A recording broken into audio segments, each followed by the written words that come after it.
네, 보수의 시각으로 현안을 들여다보는 보수의 품격 시간입니다.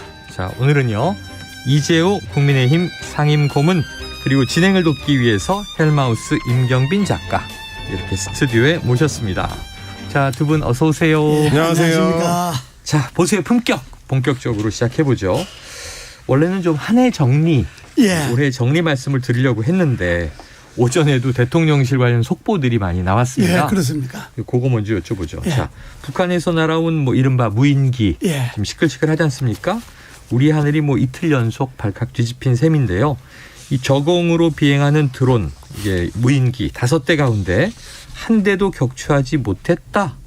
그런데 또 대통령과 대통령실 대응이 조금 논란인 것이 결국 이제 이 저희 코너 제목이 보수의 품격이잖아요. 예. 근데 우리가 그동안 전통적으로 안 보는 보수다 이런 얘기 많이 했지 않습니까?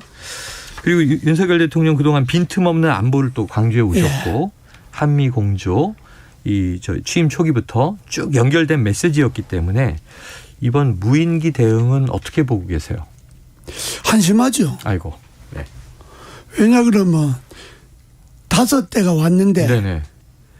최소한도 한 대는 격추시켜야 될 거 아니에요. 최소한. 오히려 우리 비행기가 한 대 떨어져 버렸으니까 그게. 아, 예. 경공격기는 이제 이륙 중에 추락했습니다. 그 자체는 한심하고 그다음에 보수라는 게요. 뭐 과문 바닥에 가서 태극기하고 성조기 들고 소리만 빽빽 지른다고 그게 안보가 되는 게 아니에요.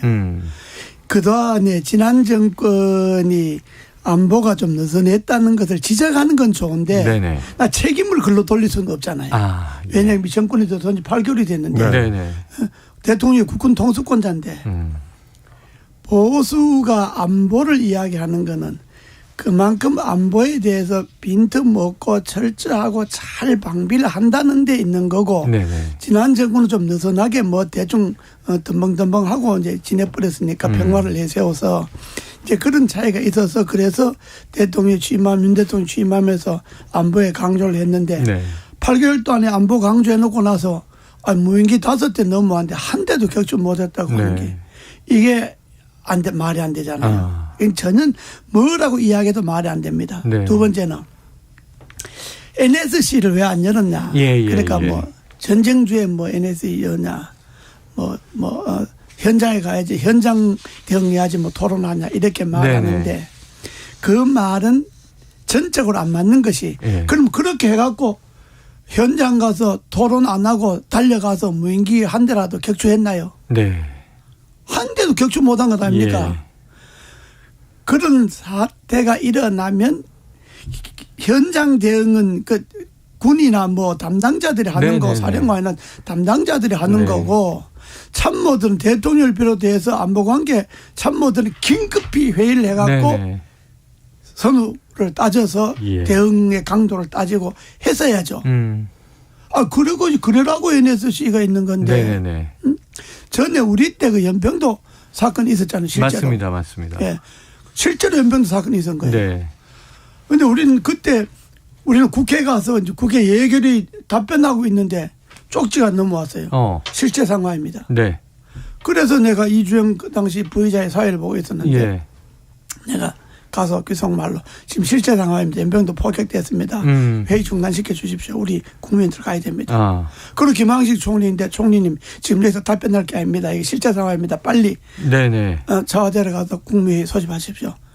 이게 긴급대. 그러니까 그것이 윗사람들이 책임 있는 사람들이 하는 거고 현장 대응은 그건 뭐 합참 의장이라든지 뭐 국방부 장관이라든지 뭐 국군참모총장이라든지 또 그 담당 부대의 자위라든지 이 사람들이 현장 대응을 긴밀히 하는 거고 이게 우리 영공에 왔으면 뭐 보고 해갖고 뭐 지금 북한 무인기가 우리 영공에 넘어왔습니다. 쏠까요 말까요 이렇게 할 게 아니고 일단 넘어오면 쏴놓고 보는 거예요. 현장에서는 선 대응하고 후 보고 하는 거죠. 그런데 뭐 전쟁주에 NSC 회의하냐 이런 소리 하는데 그렇게 하려면 그럼 뭐가 현장에서 뭐가 격추기 뭐 나가 있었느냐 한 대라도 뭐 떨어뜨려 놓고 뭐 이야기를 해야 말이 되잖아요. 그러니까 이번에 무인기 대응은 내가 봐도 이건 아주 한심한 대응이고 네. 사후에 대처하는 것도 말 안 되는 소리만 하는 거고 그리고 대통령이 국방부 장관에게 야단만 친다고 이게 안보가 될 일이 아니에요. 네네. 대통령이 직접 지휘를 해야죠. 지휘를 하고 국군 통수권자로서 이 군이 이렇게 부실한 것에 대해서 뭐 지난 정권의 잘못을 지적은 해야죠. 뭐 이런 지적은 하지만 그러나 책임을 전적 글로 미루는 것처럼 이야기하면 안 되고 내가 집권한 지 8개월이 됐는데 군이 이런 대응에 대해서 국민 여러분 정말 죄송합니다. 이렇게 대통령이 이야기를 해야죠. 왜냐하면 국군 통수권자잖아요. 네네. 그것이 이번에 빠진 것을 두고 나는 이게 참 대통령실이 참 이게 참 한심하구나. 근데 저희가 사실 이제 보수의 품격 이 코너를 통해서 1년 동안 이제 계속 지적을 해왔던 것 중에 하나가 대통령실의 어떤 참모 조직이 해야 할 일을 제대로 못하는 거 아니냐. 특히 좀 공보 기능에 있어서 문제가 있는 거 아니냐라는 지적을 이제 우리 고모님께서도 많이 해주셨는데 이번에도 저는 느낀 게 이를테면 보도자료를 내서 대통령과 관련된 어떤 사안이 그 기사에 나오게 할 거냐라는 건 사실 참모들이 판단해서 움직여야 되잖아요. 근데 이번 경우는 오전에 그 새로 입양한 강아지 새롬이랑 이제 같이 출근했다. 그 보도자료가 나오고 그리고 오후에는 이제 지방자치 사단체장이랑 만찬을 하면서 이상민 장관이 건배사를 했다. 이런 보도가 나옵니다. 근데 지금 무인기를 5대 들어온 것 중에 한 대도 격추 못하고 있는 그 상황에서 어떻게 대통령실에서 그런 보도자료가 나와서 혹은 뭐 언론에 흘려주는 얘기가 나와서 그게 보도되는지 보도가 되는 상황이 되느냐. 그건 사실 대통령을 어떻게 보면 욕보이는 일이기도 한 거라서 참모 조직이 제대로 운영되고 있는 게 맞느냐는 게 하나고요. 그리고 그 다음 날 그러니까 어저께 오전에 공회의를 할 때 대통령이 나와서 드론 부대 창설을 조기에 서둘러서 하자. 훈련도 안 하고 뭐 했느냐 이 얘기를 했습니다. 그렇죠. 근데 그거는 어제 다른 많은 보도들이 팩트 체크를 했습니다. 사실관계가 틀린 거였거든요. 드론 전투단은 이미 이제 2018년에 창설이 돼가지고 훈련도 지속적으로 해왔던 건데 이를테면 이거는 국방부하고 대통령실이 제대로 이 사실관계에 대한 확인이 안 된 상태로 대통령한테 보고가 됐거나 아니면 하다못해 대통령이 그 발언을 할 때는 지금 전투단 단위로 작은 단위의 부대만 있는데 뭐 더 크게 확장해서 지휘관도 새로 임명하고 하겠다라는 정확한 얘기가 나오거나 해야 되는데 나중에 국방부가 와가지고 그거는 이제 더 큰 부대로 이제 확대하겠다라는 의미다라고 수습하는 양상이 벌어졌거든요.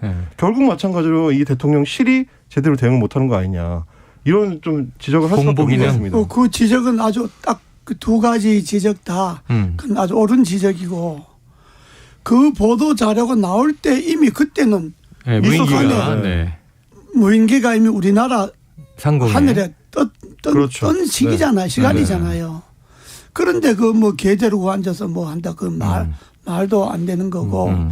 그러니까 참모들이 뭐 대통령이 하도 야단치고 그러니까 기가 죽어서 그런지는 모르겠지만은 참모들이 뭐가 중요한지 뭐가 안 중요한 건지 뭘 우선적으로 해야 이런 것들에 대한 판단력이 없는 거예요. 어제 같을 때 그런 보도자료 낼 거예요. 그건 냈다도 취소시켜야지. 지금 당연히 급한데. 그리고 그 후에 대응에 대한 보도자료 NSC를 안 여는 건 안 열 수가 있어요. 그러나 그 안 여는 이유를 그렇게 갖다 대면 되겠어요. 그렇게 갖다 대려면 현장에 성과가 있어야 되잖아요. 그렇죠. 현장에 아무런 성과도 없는데 그렇게 핑계를 대면 그런 것들이 참모들이 제 역할을 못한다 하는 이야기고 나는 뭐 자주는 아니라도 한 달에 한두 번 우리 최열 본부장이 진행하는 이 프로를 좀 들었으면 좋겠어요. 그렇죠. 뭐 듣기 싫고 맨날 뭐 야단만 친다 그러지 말고 그 저런 면도 있구나. 우리 말에 동의는 안 한다 하더라도 저런 생각도 있구나 하는 거는 인정을 해야 될 것 아니에요. 그런데 전혀 홍보팀에 그걸 뭐 대통령이 일일이 듣겠어요. 홍보팀이 듣고 정리를 해서 메모를 해서 올려야죠. 아마 듣고는 있는데 아마 안 하는 것 같아. 고모님 나오실 때만 안 듣는 거 아닐까요? 내만 나올 때 안 듣는지 내 말만 일부러 무시하는 건지는 모르겠는데 어쨌든 이번에 집권 8개월 차에 무인기 대응은 저와대로서는 문제가 있다. 아주 빵점입니다. 예. 자, 그럼 이제 고모님이 조금 기뻐하실 만한 이야기로 넘어가 보겠습니다. 특별 사면. 그렇습니까? 벌써 미소를 띠시네요. 그동안 굉장히 오래 주장을 해오셨잖아요. 지난 여름에도 그랬고요. 그런데 이제 신년 특별 사면 복권 대상에 이제 이명박 전 대통령 예. 됐습니다. 그런데 건강이 매우 좀 안 좋다 이렇게 전하시기도 해서 예. 지금 병원에 그렇습니다. 예. 퇴원은 언제쯤? 이건 의사 사인 해봐요. 의사 판단. 예. 예. 자, 그러면 이제 얼마 전 이 전 대통령 생일 때 우리가 너무 잘 기억하는 게 대선일이 생일이잖아요. 그 트리플 데이라 그러죠. 우리는. 네, 12월 19일 결혼기념일이기도 하고요. 결혼기념일, 생일, 대선. 그렇죠. 트리플 그래서 데이. 그때는 우리들이 옛날 참모들이 늘 모였어요. 네네. 모여서 대통령 모시고 식사를 했는데 네. 이번에는 못했죠. 네. 사면이 안 돼 있으니까. 그렇죠. 자, 그런데 이제 윤석열 대통령은 꽃바구니와 케이크를 선물한 것으로 예. 또 전해져서 혹시 이 전 대통령 쪽에 예. 그러면 현재 윤 대통령이 예. 좀 특사 관련해서 언급을 했거나 언지를 줬거나 그런 건 전혀 없었어요. 그런 건 없을 거예요. 없었다. 예. 네, 그냥 이제 정상적인 절차로 그렇습니다. 사면 대상에 이름이 올라서 예. 어제 국무회의에서 확정이 됐다. 그런 겁니다. 사전에 귀뜸해 주거나 이런 건 일체 없었고요. 예. 잘 됐다고 보시는 거죠? 그거 아주 잘 된죠. 4년 네. 9개월 만에 자유몸이 됐으니까 네. 사실 전직 대통령을 4년 9개월 동안에 그 구속 상태를 유지한다는 거는 그건 어쩌면 보면 바람직하지 않는 거죠. 네. 예. 그런데 또 사면 전체를 보면 조금 논란이 되는 대목들이 있어서 여쭤보겠습니다. 이 김태효 국가안보실 1차장 예. 현재 대통령실 참모잖아요. 그런데 이게 이제 문건 유출 때문에 벌금 300만 원.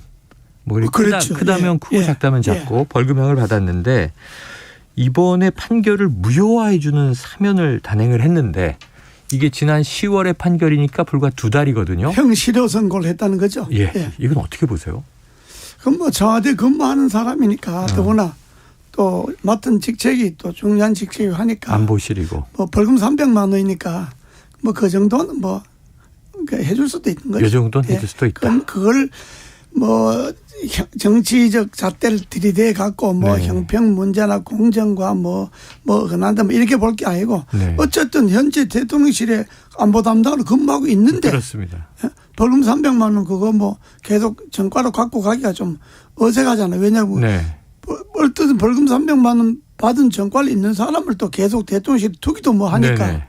계속해 두려면 형실효 선고 하든지 사면 복권하든지 해야죠. 네네네. 예. 아니면은 물리든지. 거꾸로 하면은 네. 왜냐하면 이제 김태효 실장 같은 경우는 사안이 이제 군사 안보와 관련된 주요 정보를 이제 빼돌렸다. 기밀누설. 네, 기밀을 가지고 나갔다. 이제 이걸로 받은 거여가지고 지금도 이제 국가안보실 차장이다 보니까 그러면 이제 고문이 말씀하신 것처럼 데리고 있을 게 아니라 대통령실에서 내보내야 되는 거 아닌가요? 사면에서 데리고 있을 게 그렇죠. 아니고. 내보내 물론 그 원칙과 상식 이런 걸 중요시하는 정부니까 그것대로 말하면 내보내 갖고 형실효 선고를 하고 난 다음에 데려들어야지. 그게 원칙이지. 예? 그런데 이왕 데리고 있는 거니까 그렇게 하는 거는 그거는 아마 국민들인데 양해 사항일 거예요. 예, 그렇지. 그걸 크게 문제 삼을 건 아닌데 그러나 제대로 말하려면 일단 내보냈다가 형실효 하고 난 다음에 들어오는 것이 그게 깨끗한 거죠. 네. 자, 저는 이제 고문님께 여쭤보고 싶은 게 보통 이제 대통령 특별 사면을 할 때는 항상 앞세우는 게 이제 국민 통합이고 그렇죠. 그러려면 보통은 꼭 그렇게 이제 1대1로 맞춰야 되는 건 아니지만 대체로 여야의 이제 균형을 맞추려는 노력을 하는 게 맞지 않습니까? 그렇습니다. 이제 이번 같은 경우는 보면 김경수 전 지사나 이제 전병헌 정무수석 정도 이제 강훈태 전 광주시장 이런 정도를 제외하면 야권 인사들이 거의 없고 여권 인사들 그 중에서도 이제 박근혜 정부 시절에 이제 국정농단과 연루된 분들이나 그러니까 선거에 개입했었던 의혹이 있는 사람들이나 이런 분들이 많다 보니까 이게 좀 국민통합이라는 특별사면 취재 맞냐? 우선 첫째로 사면할 때 내거는 명분은 항상 국민통합이고 그렇죠.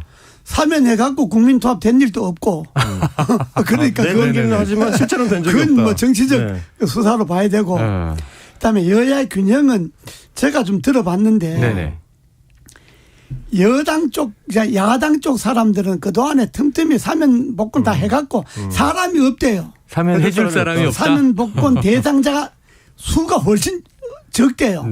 그리고 이제 이쪽은 여당 쪽은 그동안에 한 번도 안 해놓으니까 대상자가 많고 그래도 이번에 정치자금법에 관련된 여당 사람들 사면 안 했어요. 네. 사면 복권 안 했어요. 정치인들도. 이렇게 딱 배제했어요. 그러고도 그래도 이제 일단은 윤석열 정부 들어서고 그 전 정권에 있었던 이른바 적폐청산이라는 이름으로 몰아갔던 그 부분은 일단 털고 가는 것이 새 정권 출범해서 지난 정권을 정리한다는 차원에서 의미가 있는 거지. 이게 뭐 국민 통합에 위해서 의미가 있다. 저는 그렇게는 보지 않아요. 이거는 한 시대를 정리하는 차원이구나. 그런데도 자기네들은 원칙은 정치자금법은 안 된다. 그래서 정치자금법에 관련된 사람은 지금 여권 사람들도 한 사람도 복권이 안 됐어요. 하면 복권이. 그리고 숫자는 실제로 야당이 그 뭐 내가 어떤 그 경로를 통해서 봤는데 실제로 야당이 대상자가 없어요. 별로. 지금 거론하는 그 사람들 이외에는 없고 그러니까 자 이제 발표는 뭐 있는 대로 할 수밖에 없으니까 나 그걸 뭐 그런 내용을 모르는 사람들은 지금 우리 저 작가가 지적하듯이 그 말이 형평성 문제. 예. 근데 그러면 왜 김경수 지사는 복권을 안 시켜준 거죠? 그건 뭐 복권 시켜주면 좋지. 좋은데 그건 정치적인 뭐 고려사항이 있었을 테니까 원래 한꺼번에 사면 복권 시키는 경우도 있고 그러나 사람에 따라서 사면만 먼저 시키고 복권은 나중에 시키는 경우도 있고 저도 군사 정권 때 5번 감옥을 살았는데 3번은 사면 복권이 동시에 돼서 나왔고 2번은 사면만 돼서 나왔다가 복권은 그 다음 나중에 되고 때 다시 되고 그렇게 하고 있어요. 알겠습니다. 네, 자, 크게 문제 삼을 건 아닙니다. 이제 2022년의 보수의 품격은 오늘 마지막 시간이고. 아 그렇습니까? 새해가 되면 이제 또 뵙겠습니다만. 아 새해 또 하나요? 아니 새해는 계속 해야죠. 아니 보수가 그 동안에 품격이 다 갖춰져 갖고 이제 다시 안 해야지. 오늘로 끝나면 참 좋은데 더 해주셔야 되는데요. 한 해를 돌아보는 시간이라고 치면. 자, 윤석열 정부 출범 이제 8개월인데 간단하게 한번 총평을 해 주신다면요. 뭐 아주 잘한 거는 아닌데 그거는 윤석열 대통령이 당선될 때 48%로 당선됐잖아요. 지지율이. 근데 지금 40% 전후잖아요. 네. 지지율이 아직도 국정 지지율. 약 7, 8% 내외로는 찍었던 사람들이 안 돌아왔다는 거잖아요. 그러니까 그걸로 본다면 그렇게 평가받을 만한 점수는 아니다. 그러나 이제 정책을 놓고 보면 몇 가지는 잘한 게 있죠. 예를 들어서 탈원전, 물론 사람 견해에 따라 다른 걸 전제하고 내가 볼 때는 탈원전을 다시 정상화 시켰다는 거. 그래서 그 원전업계 종사자들로 하여금 일자리를 다시 만들어주게 하고 실적 전개에도 도움이 됐다는 거. 그거. 그다음 소득주도 성장을 민간주도 성장으로 이렇게 바꿔서 경제 문제의 정책을 바꿨다는 거. 그런 거. 그 다음에 이제 이번 이거 뭐야. 무인기 때문에 완전히 빵점이 돼버렸는데 그래도 안보 문제에 대해서 한미 연합훈련을 강화한다든지 한미 공조를 강화한다든지 하는 안보 문제에 대해서 새로운 걸 세웠다든지 이런 거는 큰 틀에서는 그나마 잘한 걸로 우리는 봐야죠. 지난 정부에 불만이 있었던 사람들로서는 잘한 점으로 보는데 못한 점으로는 첫 번째가 소통이죠. 소통. 이 야당이 과반수 이상의 의석을 갖고 있는데 대통령실이 뭘 하려면 국회를 안 통하고 안 되잖아요. 이번에 예산도 얼마나 고생했나요. 예산이고 법안이고 뭐고 다 통과해야 되는데 그 국회를 통과하려면 야당과 소통을 해야 하고 협치를 해야 되는데 대통령이 8개월 될 동안에 한 번도 야당 사람을 만난 일이 없는 뭐 비공식으로 만난지는 모르겠지만 그 비공식을 만나면 뭐 신문에 한 줄 날 텐데 그것도 아니고 그러니까 야당의 상임위원장단이나 야당의 원내대표단이나 야당의 그 지도부나 만나서 대통령이 진지하게 이야기를 해야 됩니다. 예산 이거 이런 면에서 하니까 야당 좀 도와주십시오. 야당이 안 도우면 지금 대통령이 무슨 일을 할 수 있습니까? 그러니까 좀 도와주십시오. 이렇게 진지하고 솔직하게 야당의 협조를 구하는 모습을 보이는 것이 그게 국민에 대한 소통입니다. 그러니까 그걸 이때까지 한 번도 안 했으니까 그거는 누가 봐도 이건 아주 잘못된 것 중에 하나고 두 번째는 이태원 참사했잖아요. 그 처리가 아주 미흡했습니다. 그 처리는 지금처럼 뭐 용산 서장 구청장 구속시킨 거 그건 실무적으로 할 일이고 네네. 먼저 158명의 죽은 것에 대해서 정부로도 책임을 집니다. 행안부 장관이 그만두든지 경찰청장이 그만두든지 네. 국무총리가 그만두든지 네. 이건 지휘권 있는 사람이 책임을 지는 모습이 그게 수습의 첫 번째입니다. 네. 그러고 지금 뭐 밑에 사람 구속하고 말고 하는 건 그건 법에 따라서 하면 되는 거니까. 수사도 하고. 네. 이 점이 미흡하니까 유가족들이 협의회를 만들고 시민대책회의 만들고 이렇게 들고 일어나잖아요. 네. 계속해서 이게 불씨가 남습니다. 네. 이것도 먼저 용산에서 먼저 네. 그렇게 책임을 분명히 하고 수습에 들어갔으면 이 지금까지 이게 사달이 나질 않잖아요. 이런 거는 아주 잘못했고 그다음에 화물연대 그건 잘했어요. 강성 노조에 대한 법과 원칙을 지킨다는 건 잘한 거예요. 불법과 폭력을 노조운동사에서 지우겠다. 이건 잘하신 거예요. 그러나 그렇다 하더라도 그 원칙을 하에서라도 안아줄 건 안아줘야 되잖아요. 그래서 화물연대 뭐 저 안전운임 3년 연장하는 거 그건 처음엔 합의했던 거잖아요. 정부가 얘기했던 거죠. 그건 그대로 받아줘야지. 이게 뭐 화물연대 당신네들이 약속 안 지켰으니까 원점 돌려간다. 네네. 이거는 좀 아니죠. 이거 아무리 법과 원칙이지만 이거는 아니고 그건 법과 원칙 넘어의 문제니까 이제 이런 문제는 그건 아주 잘하지 못하는 거다. 그러니까 그 야당과의 협치 문제, 이태원 참사의 대응 문제, 강성 노조에 대한 대응 문제, 이 문제는 좀 더 정치적으로 좀 더 유연하게 했으면 좋겠다. 소통 하는 생각이 그건 제 생각이에요. 물론 알겠습니다. 뭐 진짜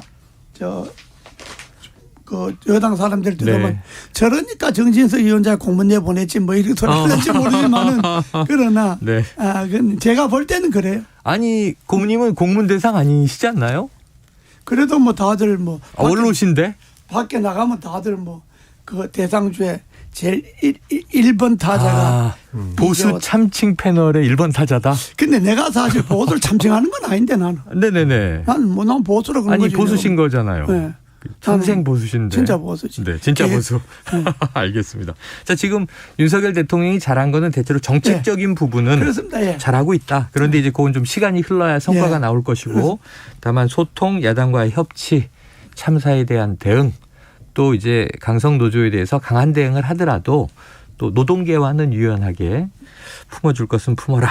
자, 뭐 대화 채널이 있어야 되잖아요. 그렇죠, 그렇죠. 정부 차원에서. 아니 김문수 이 경산노위 위원장하고 친하시잖아요. 친하죠. 네네. 그 김문수 위원장이 사실 그걸 해야 되는데, 그러니까 지금 강성 노조와의 창구는 김문수 위원장 그 경산노위 그거 갖고는 안 될 거예요. 어렵습니다. 그러니까 노동부 장관이 나서든지 뭐 청와대 사회수석이 나서든지 실질적으로 법과 원칙대로 하되 강성 노조에 대한 불법과 폭력은 가차없이 하고 노조 현장에 있어서의 불법 뭐 이런 거는 그건 뭐 원칙대로 하되 그러나 노조도 숨을 쉬어야 되잖아요. 그리고 노동자들의 또 권익을 누군가 대변해야 되지 않겠습니까? 그러니까 노조도 숨을 쉬어야 되니까 숨통 좀 열어줘야지. 네, 자 숨통을 열어줘야 한다. 자 해가 바뀌면요. 근데 여기에 다 매몰될 것 같아서 걱정인 게 3월 8일 전당대회 결정되다 보니까 이제 여당 집권 여당의 당권 주자는 누가 될 것인가잖아요. 지금 여기다 당심 100% 룰인데 이 결국 당심 100% 개정대로 되겠지만 그 과정에 상처가 만만치 않을 것이다. 이렇게 예언을 하신 바가 있어요. 자 정치 고수로 보시기에 좀 겉으로는 조용히 넘어간 것 같습니다만 좀 이면의 분위기는 어떻게 보세요? 이게 아주 별로 그 밝은 징조가 안 보이는데 그래요? 지금 뭐 누가 출마한다 나도 출마한다 많습니다. 하는 거는 그건 흥행이니까 그는 뭐 전당대회 판 벌려놓고 장사하는 거니까 그건 뭐 여든 야든 이 장사를 많이 할수록 좋죠. 당연한 거고요. 그러니까 지금은 뭐 흥행하는 거니까 그건 뭐 지금 뭐 흥행하는 점수를 이제 봐야 되고 뭐 누구든지 다 누가 되나 이런 뭐 생각하고 그러니까 국민님 저는 뭐 보기 싫던 사람들도 그 대표 누가 되지 뭐 이러니까 그건 뭐 흥행 성공한다고 봐야죠. 그러나 저게 100% 국민 투표를 당원 투표를 해놓으면 그건 당원만이 장치잖아요. 그렇죠. 집권 여당의 대표는 당원의 대표만이 아니거든요. 일종의 국민의 대표지. 네. 여당을 지지하는 적어도 윤 대통령을 지지했던 48%의 대표성을 가져야지. 네, 네. 당이. 그래서 당이 공천해서. 지지층까지 했으니까. 포함해서. 네. 그러니까 그렇게 볼 때는 이번에 당원 100%로 했을 때 누가 되든 그 후유증이 네. 당에 극심한 혼란을 가져올 수가 있죠. 혼란을 가져올 수 있다. 친윤끼리 해도 이게 혼란. 네. 친윤 비윤끼리 붙어도 이게 혼란. 네. 그 혼란이 총선이 이제 3월 8일 지난주 끝나면 1년밖에 안 남잖아요. 네. 또 이게 더구나 이게 다 대통령의 뜻이다 이렇게 다 알려져 있잖아요. 윤심 얘기를 많이 하니까요. 이게 다 100% 당원 투표가 대통령 당대표가 당원이 뽑아야지 하는 소리 한마디 때문에 그냥 이게 됐다. 이게 윤심이다. 이렇게 보니까 이 결과에 대한 혼란을 가져온다면 그 혼란의 책임도 다 대통령한테 넘어가잖아요. 그리고 바로 이제 총선 끝나면 바로 총선 준비를 해야 되는데 총선 준비 과정에서도 100% 당심이 윤심이면 총선 공천도 윤심대로 할 것 아니냐. 이래 되면 당은 내부적으로 지극히 어려워지고 점점 힘을 잃어가게 되는 거죠. 그건 대통령실도 좋은 게 아니죠. 그런데 이제 이게 그게 말씀하신 게 조금 더 나간 보도가 이 대통령이 이번 총선은 내가 치르는 것이다. 내가 잘해서 지지율 올리면 총선 이기는 거 아니냐 하는 취지의 어떤 이제 발상 이렇게 보도된 바가 있는데 이건 어떻게 생각하세요? 그건 공식적으로 할 이야기는 아니고 비공식적으로 사석에서 되게 대통령들 그런 이야기를 해요. 전임 대통령들도. 왜냐하면 대통령 지지도 올라가야 여당이 올라가는 거지. 사실은 지금 내년 총선, 내후년 총선이 곧 내년 총선이 되겠습니다만 딱 중간 평가가 되는 거잖아요. 그렇습니다. 바로. 그런데 대통령이 잘해야 총선을 이기는 건 그 틀림은 사실이에요. 그러나 국민들의 눈에 이번 총선 내가 치르는 것이다.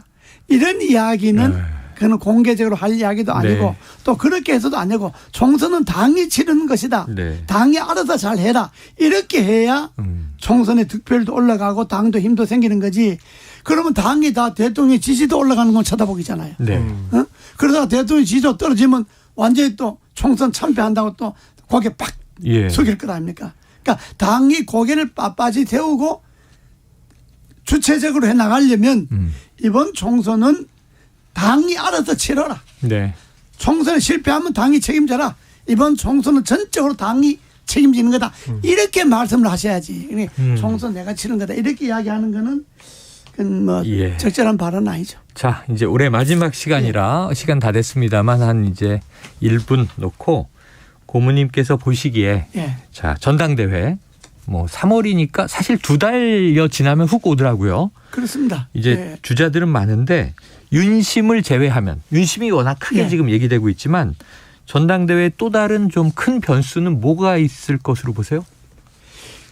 당원들이 이번에 한 50만에서 80만 정도 되니까 늘었다고 하죠. 그게 변수입니다. 대개 1, 2만 명 정도로 전당대회를 통해서 투표를 하면 그거는 윤심대로 가든 무슨 그 당심대로 가든 그거는 100% 당원들이니까 그건 그렇게 예단할 수가 있어요. 우리가 경험상. 그러나 이것이 50만 넘어가 버리면 그게 가름이 안 됩니다.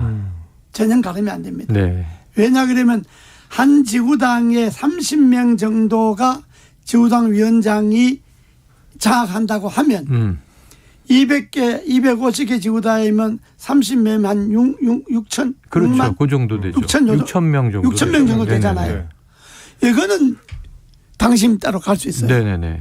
위원장 마음대로 할 수 있어요. 10,000명대라면. 그러니까 10,000명, 20,000명 되라면 그건 가능해요. 그러나 이게 50만, 80만, 지금 한 80만 된다. 이래 되면 그게 가름이 안 됩니다. 그렇기 때문에 내가 다른 데서 이야기했지만은 절대로 대통령실이 나서거나 대통령이 나서면 안 된다라고 하는 이유가 만약에 대통령의 특정 주자에게 윤심이란 이유로 힘을 실었다가 그 사람이 안 되면 대선 전당대회 끝나면 대통령을 레임되고 옵니다. 아이고. 왜냐 그러면 대통령이 밀지 않고 대통령이 반대했던 사람이 당대표가 되어버릴 때가야 그럼 그 당대표가 대통령 말 고분고분 듣겠습니까? 근데 그 악몽이 과거에 박근혜 정부 때 서청원 후보, 김무성 후보 때 한번 실현됐던 거잖아요.